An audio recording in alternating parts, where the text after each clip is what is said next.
ऐसी समस्याएं हैं जहाँ पर एक औरत को गायनेकोलॉजिस्ट को संपर्क करना चाहिए। मेंसेस के दौरान हम बात कर सकते हैं। मेंसेस में खास करके जैसे पेनफुल पीरियड्स होना, बहुत सारी औरतों को शिकायत रहती है कि महीने के दौरान मुझे बहुत दर्द होता है, 4-5 दिन मुझे बहुत कष्ट में बीतते हैं।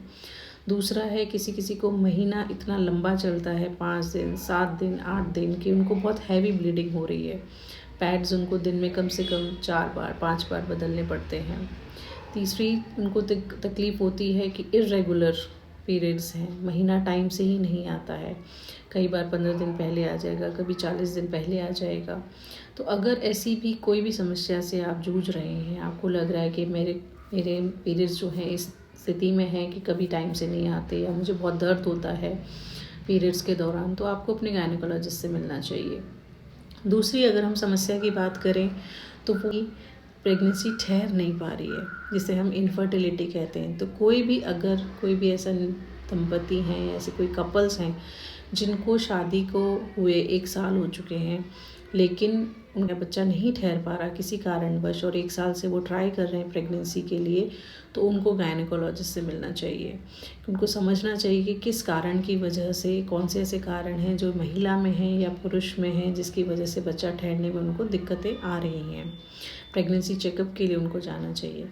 ना सिर्फ प्रेगनेंसी चेकअप, इनफैक्ट आज के समय में अगर मैं बात करूं तो जितने भी यंग कपल्स हैं उनको एक प्री कंसेप्शन काउंसलिंग की ज़रूरत होती है। प्री कंसेप्शन काउंसलिंग को अगर मैं आम भाषा में बताना चाहूँ तो बच्चा ठहरने से पूर्व जो एक काउंसलिंग होती है, जो एक विचार विमर्श होता है डॉक्टर के साथ, जो एक सलाह होती है, वो ज़रूर लेनी चाहिए।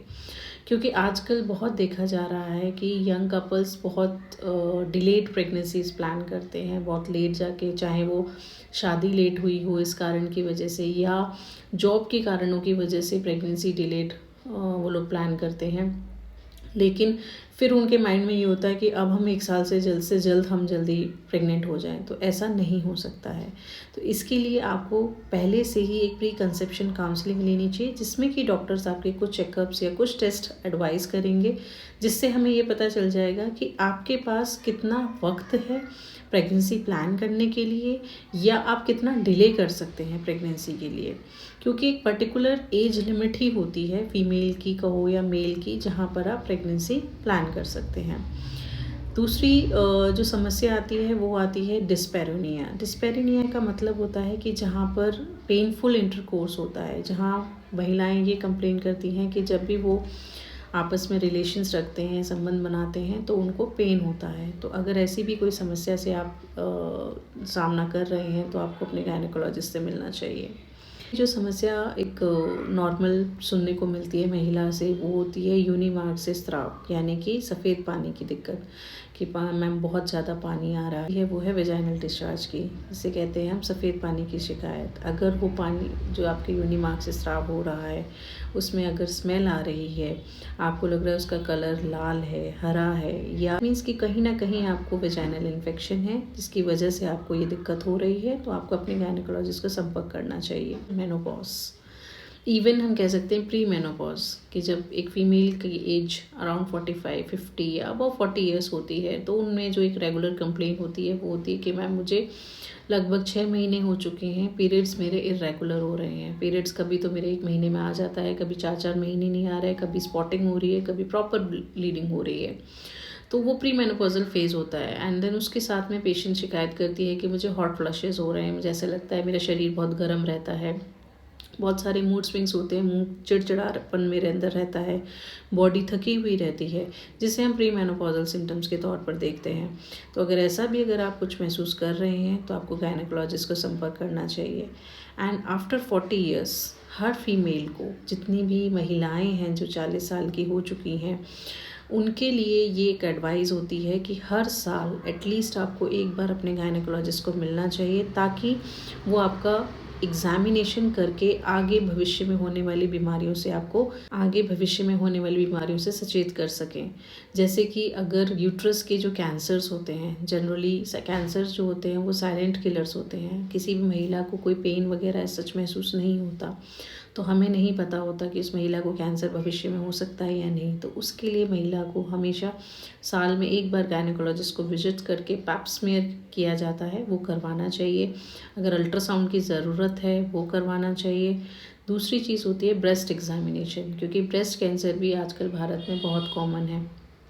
तो ब्रेस्ट कैंसर के लिए भी फीमेल को गायनेकोलॉजिस्ट को संपर्क करना बात करेंगे, वो है जिस कंडीशन में फीमेल को गायनेकोलॉजिस्ट को संपर्क करना चाहिए, वो है कॉन्ट्रासेप्शंस। कॉन्ट्रासेप्शंस का मतलब है गर्भ निरोधक समस्याएं, क्योंकि बहुत सारी महिलाओं को बड़ा एक कन्फ्यूजन रहता है कि मैम हमें क्या प्रिकॉशंस यूज़ करने चाहिए ताकि हमारा गर्भ ना ठहरे, यानी प्रेगनेंसी ना हो। चाहे वो पिल्स के फॉर्म में है, चाहे वो मल्टीलोड के फॉर्म में, कॉपर्टी के फॉर्म में या कॉन्डोम्स के फॉर्म में है। तो वो बेसिकली डिसाइड करना पेशेंट के लिए बहुत मुश्किल होता है, क्योंकि हर पेशेंट को हर चीज़ एक बार सूट नहीं करती है। तो उसके लिए भी आप अपने गायनेकोलॉजिस्ट से मिलें, सलाह लें कि बेसिकली उनके लिए कौन सा ऑप्शन जो है बेटर रहेगा।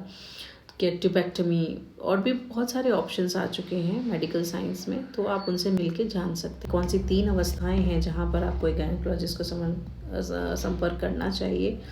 तो पहली अवस्था है किशोर अवस्था, यानी यंग एडल्सेंट एज, जो कि 9 to 12 ईयर्स होती है। दूसरी अवस्था है 12 to 35 ईयर्स वुमेन, जहाँ पर प्रेगनेंसी की दिक्कत आ सकती है, मेंसेस की इरेगुलरिटी वगैरह ये सारी दिक्कतें हो सकती हैं, इनफर्टिलिटी हो सकती है कि बच्चे ठहरने में दिक्कत हो रही है।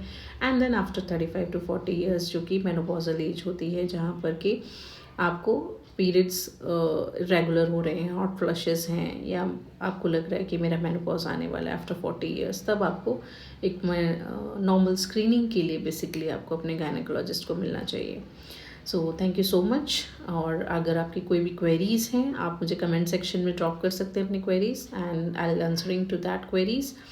एंड आगे और भी जानकारी अगर आपको किसी भी टॉपिक पे चाहिए, तो आई लाइक टू नो कि किस टॉपिक पे आप जानकारी जानना चाहते हैं। Please mention in the comment section. Thank you.